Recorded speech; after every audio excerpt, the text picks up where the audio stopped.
ಲಕ್ಷದ್ವೀಪ ಅಂದ್ರೆ ನಿಮ್ಗೆಲ್ಲರಿಗೂ ಸಾಮಾನ್ಯವಾಗಿ ಗೊತ್ತು. ಇದೊಂದು ಇಂಡಿಯನ್ ಯೂನಿಯನ್ ಟೆರಿಟರಿ ಅಂತ. ಎಲ್ಲಿ ನೋಡಿದ್ರು ಸಮುದ್ರನೇ ಸಮುದ್ರ. ಸಮುದ್ರದ ಅಲೆಗಳು ನೋಡ್ತಿದ್ರಲ್ಲ, ಈ ತರ ತುಂಬಾ ಸಿಕ್ಕಾಪಟ್ಟೆ ಅಲೆಗಳು ಇರ್ತಾವ. ಆಗ ಅಗತ್ತಿಯಿಂದ ಬಂಗಾರಂ ಹೊಂಟಿದ್ದೀವಿ. ಅಗತ್ತಿಪ್ಪ ಅಂತಂತಂದ್ರೆ ಅದು ಏರ್ಪೋರ್ಟ್. ಏನದ ಕೇರಳದಿಂದ ನೀವು ಅಗತ್ತಿ ಬಂದು ಏರ್ಪೋರ್ಟಿಗೆ ಬರ್ಬೋದು. ಅಲ್ಲಿಂದ ಅಲ್ಲಿ ನಿಮಗನು ಅಲ್ಲಿ ಒಂಥರ ಮೇನ್ ಸಿಟಿ ಇದ್ದಂಗೆ ಅದು. ಸಿಟಿಪ್ಪ ಅಂತಂದ್ರೆ ಅಲ್ಲಿ ಚಿಕ್ಕ ಚಿಕ್ಕ ಶಾಪ್ಗಳು, ಮತ್ತು ಒಂದು 3,000 ಜನ ವಾಸ ಮಾಡ್ತಾರೆ ಅಲ್ಲಿ. ಅಷ್ಟೊಂದು ಇಲ್ಲಿ ಪ್ಯಾಪ್ಯುಲೇಷನ್ನು ಹೆಚ್ಚಿಗೆ ಇಲ್ಲ. ಇದೆಲ್ಲ ಕೋರಲಿಂದನೇ ಆಗಿರೋದು. ಈ ಪೂರ ಐಲ್ಯಾಂಡ್ ಎಲ್ಲ ಅಲ್ಲಿ ಕಾಣಿಸ್ತದಲ್ಲ, ಅದು ಅಗತ್ತಿ ಅಂತೇಳಿ.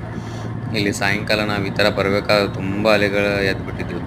ಯಾಕಪ್ಪ ಅಂತಂದ್ರೆ ಸಾಯಂಕಾಲದ ಹೊತ್ತಿಗೆ ತುಂಬ ಇದು ಬರ್ತದಲ್ಲ, ಏನದು ಗಾಳಿ ಬರ್ತದಲ್ಲ, ಹಿಂಗಾಗಿ ಅಲೆಗಳ ಸೌಂಡ್ ಜಾಸ್ತಿ ಭಾಳ ಜೋರಾಗಿರ್ತದೆ. ಹಿಂಗಾಗಿ ನಿಮ್ಮ ಸೇಫ್ಟಿನೂ ಮುಖ್ಯವಾಗಿರ್ತದೆ. ನೀವು ಅಲ್ಲಿರ್ತದಲ್ಲ, ಏನದು ಲೈಫ್ ಜಾಕೆಟ್ ಅಂತ ಸಿಗುತ್ತೆ ಅಲ್ಲಿ. ನೀವು ಲೈಫ್ ಜಾಕೆಟ್ ಹಾಕೊಂಡು ಆರಾಮ್ ಕೂತ್ಕೋಬೋದು. ಏನು ಟೆನ್ಷನ್ ತಗೋವಂಥ ಅವಶ್ಯಕತೆ ಇಲ್ಲ, ಏನು ಹೆದರುವಂಥ ಅವಶ್ಯಕತೆ ಇಲ್ಲ.